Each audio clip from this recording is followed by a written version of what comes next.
What's up, guys? My name is Chilu Lemba, and among the many things that I get up to, I do a lot of voice acting. I own my own studio where I record presently about 80% of the work that I send to clients, and because of this, I'm constantly on a quest to up my audio quality.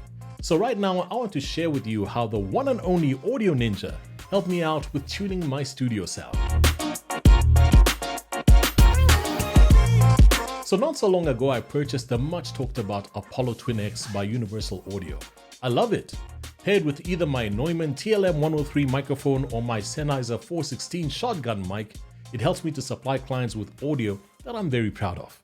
However, there were some things that I needed help with to get the best results from the device, and for that reason I turned to the Audio Ninja, Jordan Reynolds.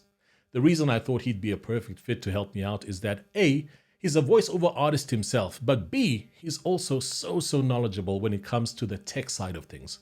So I reached out to him, I booked a session on his website, jordanaudio.ninja.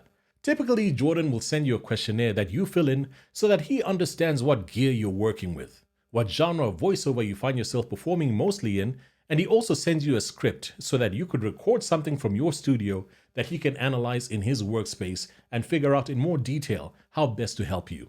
In my case, it was 2 weeks later, when my appointment came around, and it was 9 a.m. on his side of the world, 7 p.m. on my side of the world. We connected, he did the magic. It took us about an hour or so for him to remotely troubleshoot and effect some changes. But I'll let Jordan explain exactly what we got up to in this session. Hey, Jordan Reynolds, the Audio Ninja here. Let's talk about what we did with Chilu's awesome setup. Now, what came in already sounded good. He had let's face it, his voice is pretty amazing. But a good voice doesn't sound so good unless if your space and equipment, everything's dialed in. So what he'd been working with sounded good already. It wasn't bad by any means, but there are ways that we were able to improve it. So what we did is we first set him up with the Manly VoxBox plugin. That gives it a little bit of flavor, some analog sauce. And we have a little bit of light compression going on there. And there's a little bit of a bright sibilance on his mic that was just a little distracting. So we have a de-esser just barely kissing the S's on his microphone there.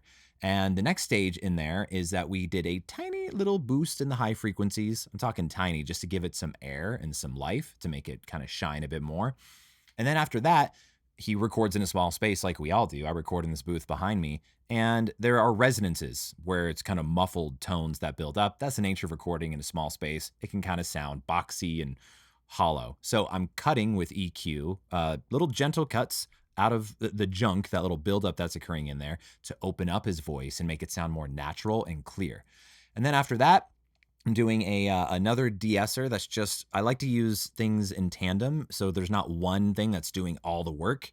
So we have the Manly VoxBox de-esser that's doing a little bit of just pushing those sharp S's down. And then we have the UAD Precision de-esser in there that's dialed in just on his voices where the S's get their sharpest. And it's just pushing the S's down so they're not so sharp and distracting. And then finally, we all have noise that can get into our space. It's inevitable. He had some noise in his backyard or something going on in the environment that he couldn't prevent 100% from getting into his audio, and that was making his noise floor just a little bit loud. Not horrible, but just enough to where it could be distracting to some clients. Well, we use a high-pass filter EQ to cut out some of that mud, but that doesn't address all of it. So we use a newer plugin called C-Suite CVox from UAD, and it's an intelligent active noise removal tool, and it's phenomenal. It's very similar to Isotope Voice Denoise, which is available in Isotope RX.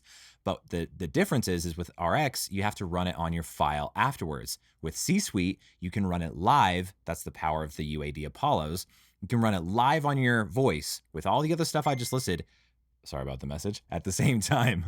And that is actively turning that interfering noise that's getting into his space down, not removing it. We don't want to make it dead and weird and sound lifeless, but it's turning it down a lot to where it sounds a lot more clean, balanced, and natural. And the result is a nice, finished, clear, not overhyped, not overdone like a radio, like boom, boom, boom, boom. It's just a clean, present sound without noise, but without all the hype that you hear sometimes on other voiceover stuff where it's too intense. It's right in the middle, and that's the style that I aim for. So anyways, his setup is sounding great. It was already sounding good, but after we did all these tweaks, it's in really good shape, and I'm really happy with how it sounds. Thanks, Chilu. Thanks, Jordan. I'm really happy with how my audio sounds now. If you would like some good professional feedback for your studio, or if you need him to help you optimize your workflow, I highly recommend Jordan's services. Thank you for watching. Do subscribe to my channel for more content, and also check out my podcast, The VoiceOver Plug, on your favorite podcast platform for more resources. Take care now.